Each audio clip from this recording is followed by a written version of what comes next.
Selanjutnya kita akan menuju kawasan Ancol, Jakarta Utara untuk menyaksikan puncak peringatan Hari Pers Nasional 2024 yang dihadiri oleh Presiden Joko Widodo. Di media sosial dan ramai sekali, aneh-aneh, tapi tidak apa-apa, tidak ada masalah buat saya.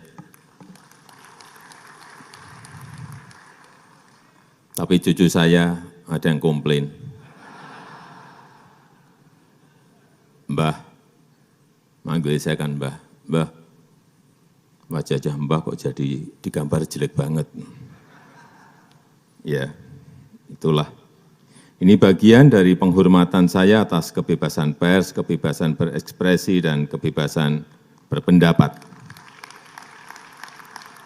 Bapak Ibu insan pers sekalian, pemerintah menyadari berbagai tantangan yang dihadapi oleh insan pers di era digital.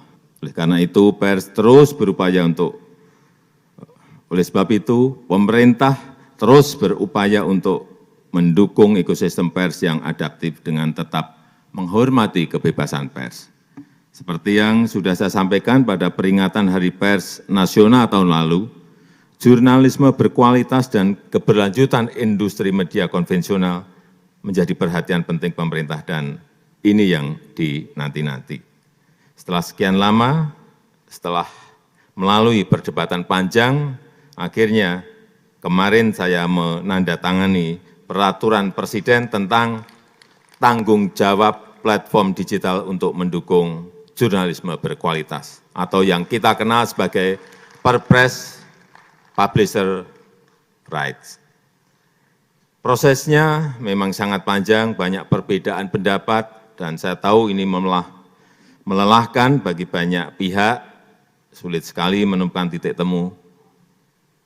Dan sebelum menandatangani, saya juga betul-betul mendengarkan aspirasi dari rekan-rekan pers.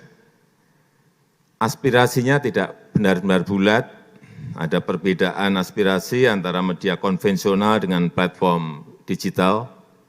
Platform digital besar juga beda aspirasi, dan kita harus timbang-timbang terus implikasinya. Dan setelah mulai ada titik kesepahaman, mulai ada titik temu, ditambah lagi dengan Dewan Pers yang mendesak terus, perwakilan perusahaan pers dan perwakilan asosiasi media juga mendorong terus, akhirnya kemarin saya menaikkan Perpres tersebut. Bapak Ibu yang saya hormati, perlu saya ingatkan tentang semangat awal dari Perpres ini. Kita ingin jurnalisme berkualitas, jurnalisme yang jauh dari konten-konten negatif, jurnalisme yang mengedukasi untuk kemajuan Indonesia. Kita juga ingin memastikan keberlanjutan industri media nasional. Kita ingin kerjasama yang lebih adil antara perusahaan pers dan platform digital. Kita ingin memberikan kerangka umum yang jelas bagi kerjasama perusahaan pers dan platform digital. Perpres ini sama sekali tidak dimaksudkan untuk mengurangi kebebasan pers. Saya tegaskan bahwa publisher rights lahir dari keinginan dan inisiatif insan pers. Pemerintah tidak sedang mengatur konten pers. Pemerintah mengatur hubungan bisnis antara perusahaan pers dan platform digital dengan semangat untuk meningkatkan jurnalisme yang berkualitas. Kemudian perlu saya ingatkan juga tentang implementasi Perpres ini. Kita masih harus mengantisipasi risiko-risiko yang mungkin terjadi, terutama selama masa transisi implementasi Perpres ini. Baik itu perihal respon dari platform digital dan respon dari masyarakat pengguna layanan. Terhadap perusahaan pers yang saya tahu sedang menghadapi masa-masa sulit di era platform digital ini, pemerintah juga tidak tinggal diam, pemerintah akan terus mencari solusi dan juga kebijakan afirmatif untuk perusahaan pers di dalam negeri. Saya juga meminta Menkominfo agar memprioritaskan belanja iklan pemerintah untuk perusahaan pers. Ini berkali-kali saya sampaikan, minimal untuk bantalan jangka pendek. Memang ini tidak menyelesaikan masalah secara keseluruhan. Perusahaan pers dan kita semua tetap harus memikirkan bagaimana menghadapi transformasi digital ini. Dan kepada rekan-rekan kreator konten yang kabarnya khawatir terhadap Perpres ini, saya sampaikan bahwa Perpres ini tidak berlaku untuk kreator konten. Silahkan dilanjutkan kerjasama yang selama ini sudah berjalan dengan platform digital. Silahkan lanjut terus, karena memang tidak ada masalah. Bapak Ibu insan pers yang saya banggakan, terakhir saya ingin menitip 2 pesan. Pertama, pers harus tetap menjadi salah satu pilar penjaga demokrasi. Pers harus menjadi rumah bersama untuk menjernihkan informasi.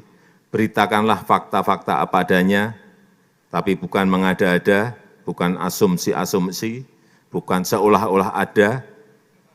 Yang kedua, saya sangat berharap perusahaan pers dapat memikirkan langkah-langkah konkret dan strategis, terus melakukan inovasi agar adaptif dalam merespon perubahan zaman, mampu berdiri tegak secara mandiri di tengah gempuran persaingan global. Saya rasa itu yang ingin saya sampaikan dalam kesempatan yang baik ini. Terima kasih. Wassalamualaikum warahmatullahi wabarakatuh. Dimohon berkenan mendampingi pemukulan hadroh untuk naik ke atas panggung Ketua MPR RI, Seskap, Menkominfo, Penjabat Gubernur DKI Jakarta, Ketua Dewan Pers, dan Ketua Umum PWI. Ya, pemirsa, baru saja kita dengarkan sambutan Presiden Joko Widodo di puncak peringatan Hari Pers Nasional 2024. Salah satu poin penting yang disampaikan Jokowi adalah telah ditandatanganinya Peraturan Presiden atau Perpres Publisher Rights, di mana Perpres ini akan mengatur mengenai tanggung jawab platform digital untuk mendukung jurnalisme yang berkualitas. Presiden Joko Widodo juga menekankan pemerintah terus berupaya mendukung ekosistem pers yang adaptif dengan tetap mendukung kebebasan pers.